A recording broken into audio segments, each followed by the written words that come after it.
네, 유럽의 정치적 불안에 달러 강세가 계속되는 거 아니냐는 우려가 커지고 있습니다. 자세한 시장 상황 KB국민은행 이민혁 이코노미스트 연결해서 들어보도록 하겠습니다. 안녕하세요.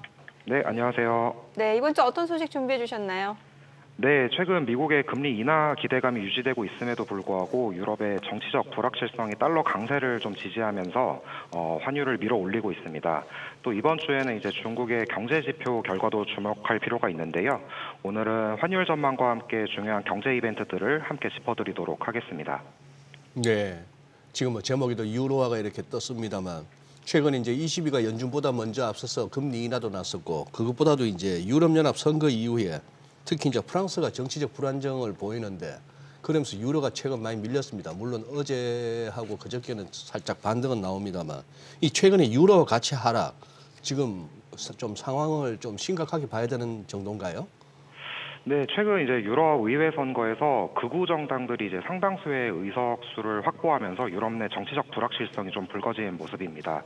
특히 이제 프랑스에서는 유럽 의회 선거 직후에 마크롱 대통령이 의회 해산과 조기 총선 실시를 선언하면서 좀 이제 정치적 혼란이 더욱 가중된 모습인데요.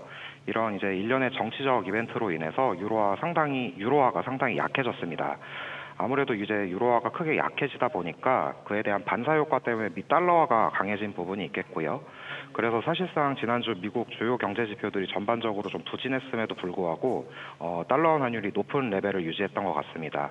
다만 어제 저녁에 이제 프랑스 구부 정당 인사인 마린 르펜이 이제 향후 총선에서 승리해도 마크롱 대통령의 사임은 요구하지 않을 것이라고 발언하면서 좀 전국 불안이 다소 진정된 모습입니다. 하지만 이제 정치적 이슈는 워낙 예측이 어렵기 때문에 조금 더 상황을 지켜볼 필요는 있어 보입니다. 네, 어제 중국의 주요 경제 지표들 발표가 됐는데 20일에는 또 인민은행 우대 대출금리 결정까지 앞두고 있기 때문에 변동성 확대가 예상이 되고 있습니다. 위안화 흐름 어떻게 보시나요? 네, 어제 중국 5월 경제 지표들이 발표됐는데요. 우선 소매 판매나 실업률을 제외하고는 전반적으로 좀 부진했던 걸로 보입니다. 특히 이제 중국 경제의 아킬레스건인 부동산 경기가 상당히 부진했는데요. 5월 주택 가격 지수가 전년비 3.9%나 하락하면서 지난 4월에 마이너스 3.1%보다 하락폭이 더 확대된 모습이었습니다. 사실 지난 5월 중순에 중국 정부가 대규모 부동산 부양책을 발표했지만 부동산 경기가 여전히 회복될 기미를 보이지 않고 있는 건데요.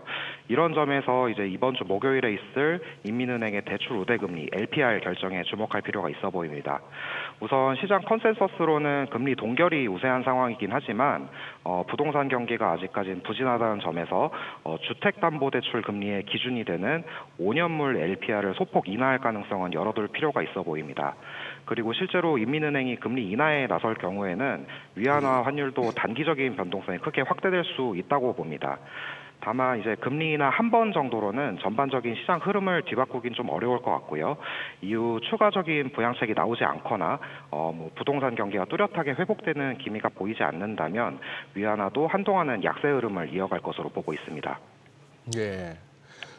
저희가 지금 무슨 환율이 급격하게 움직인다거나 위기감을 조성한 정도라서 이렇게 살펴보기보다는 꾸준히 환율 동향을 살펴보고 있는데 사실은 주가나 채권 시장에서의 금리 변동성에 비해서 환율은 최근 들어서는 그나마 조금 덜 움직이는 편이긴 한데요.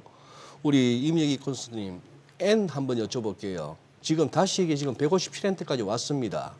지금 여기 7월 달에 일단 한 달 정도 BOJ는 그 결정을 미뤘는데 국채 매입을 뭐 줄인다거나 금리 인상 요걸 한 달 뒤로 미뤘는데 한 달 뒤는 또 절묘하게 또 FMC하고도 겹치기도 하고 이 엔화 이거 지금 엔고로 다시 돌아설 가능성을 염두에 둬야 할까요? 네, 사실 이제 지난 4월 말에 달러당 엔화 환율이 160엔까지 오른 이후에 이제 일본 외환 당국에서 거의 10조 엔에 가까운 엔화 매수 개입에 나선 것으로 확인이 되고 있는데요. 하지만 이제 현재도 여전히 150엔대 후반에 머물고 있기 때문에 당국의 개입 효과는 매우 일시적이었고 좀 제한적이었다라고 평가할 수 있을 것 같습니다. 사실상 엔화가 여전히 약한 원인으로는 가장 근본적으로는 미국과 일본의 금리 차가 좀 상당폭 벌어져 있다는 점을 들 수 있는데요. 그렇다면 이제 엔화가 강세로 돌아서기 위해서는 지금보다 미국 금리가 더 내려가든지 아니면 일본 금리가 더 올라가야 되는 건데 물론 최근 일본 내에서 그동안의 엔저 때문에 수입 물가가 다시 반등하는 모습이긴 하지만 경기가 여전히 부진하다는 점에서 BOJ도 섣불리 추가 금리 인상에 나서기는 좀 어려운 환경이라고 생각됩니다. 그래서 최근에는 국채 매입 규모를 향후 점진적으로 좀 축소해 나가면서 시장 금리를 끌어올리려는 모습을 보여주고 있는데요. 하지만 실제로 국채 매입을 줄인다고 해도 그 규모가 상당히 크지 않은 이상 시장 금리도 소폭 상승에 그칠 것이기 때문에 사실상 일본 자체적인 움직임만으로는 엔화 강세를 유도하기는 쉽지 않은 상황이라고 보여집니다. 그렇다면 이제는 미국 금리가 내려가길 바라야 되는 상황인 건데 현재 미 연준의 금리 인하 시점도 아무리 빨라봐야 9월이기 때문에 사실상 엔화도 그 전까지는 좀 강세로 전환되기는 어렵지 않나라고 생각하고 있습니다. 네. 최근 원화 가치 하락 또 높은 달러 환율 이어지는 이유가 이제 미국 높은 금리 때문인 것도 있을 것 같은데 미국이 금리 인하를 하기 전에 또 우리가 선제적으로 금리 인하 좀 해야 된다라고 보세요? 네, 현재 한국은행과 미 연준의 금리 격차는 마이너스 200bp로 이제 사상 최대치까지 벌어져 있는 상황인데요. 여기서 한국은행이 연준보다 선제적으로 금리 인하에 나선다면 금리 차가 지금보다 더 벌어지는 거기 때문에 환율도 지금보다 더 높은 수준이 될 가능성도 있습니다. 이렇게 환율이 더 높아져 버리면 수입 물가에 이제 부담이 될 수 있고요.